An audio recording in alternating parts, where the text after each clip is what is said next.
Japan جو دوسری جنگ عظیم میں اپنی طاقت کا مظاہرہ کر رہا تھا، ایشیا میں اپنی سلطنت کو وسعت دینا چاہتا تھا، لیکن راستے میں سب سے بڑی رکاوٹ امریکہ تھا۔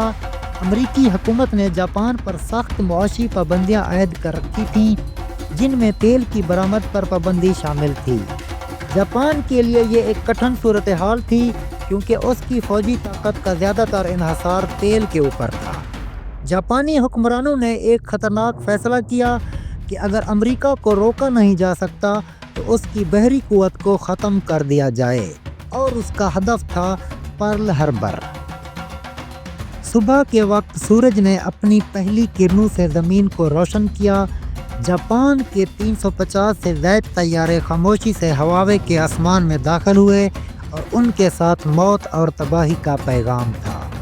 چند لمحوں بعد دھماکوں کی گونج پورے پرل ہاربر میں سنائی دی۔ طیاروں نے امریکی جنگی جہازوں، ہوائی جہازوں اور اڈے پر موجود تنصیبات کو نشانہ بنایا۔ دھواں آسمان میں بلند ہوا، چیخیں فضا میں گونجی، اور زمین خون سے رنگین ہو گئی۔ 2400 سے زائد امریکی ہلاک ہو چکے تھے۔ 8 بڑے جنگی جہاز تباہ یا شدید نقصان کا شکار ہوئے۔ امریکی فضائیہ کے 200 سے زائد طیارے برباد ہو چکے تھے۔ یہ ایک ایسا منظر تھا جس نے پرل ہاربر کے سکون کو قیامت کی گواہی میں بدل دیا۔ پرل ہاربر پر حملے نے امریکہ کو جھنجھوڑ کر رکھ دیا۔ اگلے ہی دن صدر روزویلٹ نے قوم سے خطاب کیا اور جاپان کے خلاف اعلان جنگ کر دیا۔ امریکہ جو اب تک جنگ میں شامل ہونے سے گریز کر رہا تھا، اب پوری قوت اور طاقت کے ساتھ اتحادی افواج کے ساتھ شامل ہو گیا۔ پرل ہاربر پر حملہ جاپان کے لیے وقتی کامیابی تو ثابت ہوا، لیکن یہ اس کے زوال کی بنیاد بھی بن گیا۔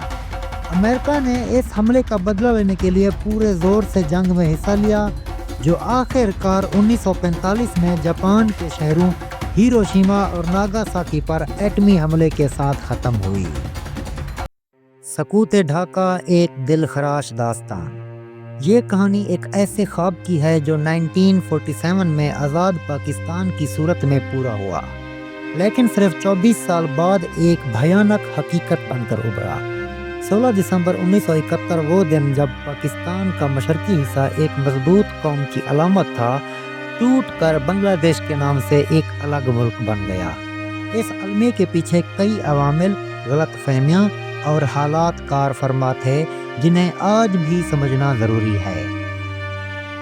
پارٹیشن کے وقت جب پاکستان وجود میں آیا تو یہ 2 حصوں کے اوپر مشتمل تھا، ایک ایسٹ پاکستان یعنی موجودہ بنگلہ دیش، اور دوسرا ویسٹ پاکستان یعنی موجودہ پاکستان۔ جغرافیائی طور پر دونوں حصے ایک دوسرے سے 1000 میل کے فاصلے پر تھے، اور کوئی زمینی رابطہ بھی نہیں تھا۔ لیکن یہ فاصلہ صرف زمین تک محدود نہیں رہا۔ وقت گزرنے کے ساتھ ساتھ لسانی، ثقافتی اور سیاسی اختلافات بھی گہرے ہوتے چلے گئے۔ مشرقی پاکستان کی اکثریتی آبادی بنگالی زبان بولتی تھی، لیکن 1948 میں قائد اعظم محمد علی جناح نے جب اردو کو پاکستان کی واحد قومی زبان قرار دیا تو بنگالی عوام میں شدید بے چینی پیدا ہوئی، اور یہ ان کے ثقافتی اور لسانی حقوق کی سخت نفی تھی۔ شرقی پاکستان جو ملک کی معیشت کا بہت بڑا حصہ مہیا کرتا تھا، خود غربت اور پسماندگی کا شکار ہوتا گیا۔ زرعی پیداوار اور جغرافی اہمیت کے باوجود ترقیاتی فنڈز اور صنعتی مواقع مغربی پاکستان کو دیے جاتے تھے۔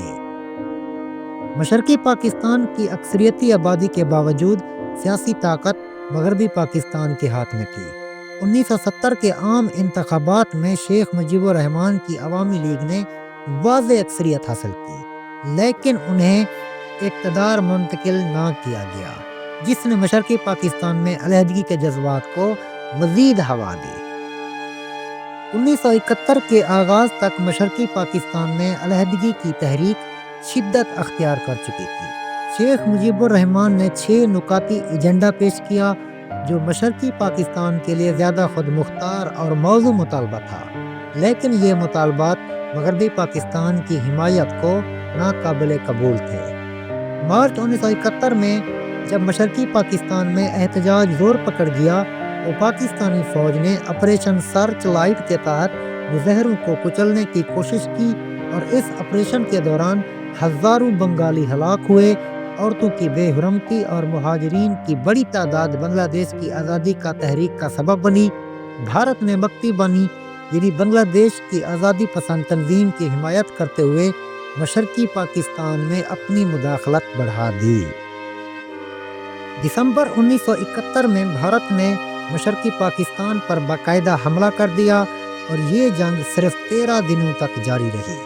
16 دسمبر 1971 کو ڈھاکہ میں پاکستانی فوج کے جنرل نیازی نے بھارتی فوج کے سامنے ہتھیار ڈال دیے اور اس کے ساتھ ہی بنگلہ دیش ایک آزاد ملک کے طور پر دنیا کے نقشے پر ابھرا۔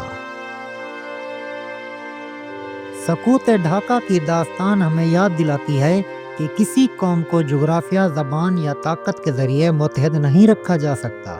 اتحاد کا راز صرف انصاف، مساوات اور تمام شہریوں کے حقوق کے احترام میں ہے۔ یہ کہانی پاکستان کی تاریخ کے اوپر ایک زخم کی طرح محفوظ ہے جو ہمیں اپنے ماضی کی غلطیوں سے سیکھنے اور مستقبل میں ایسی تباہی سے بچنے کی ترغیب دیتی ہے۔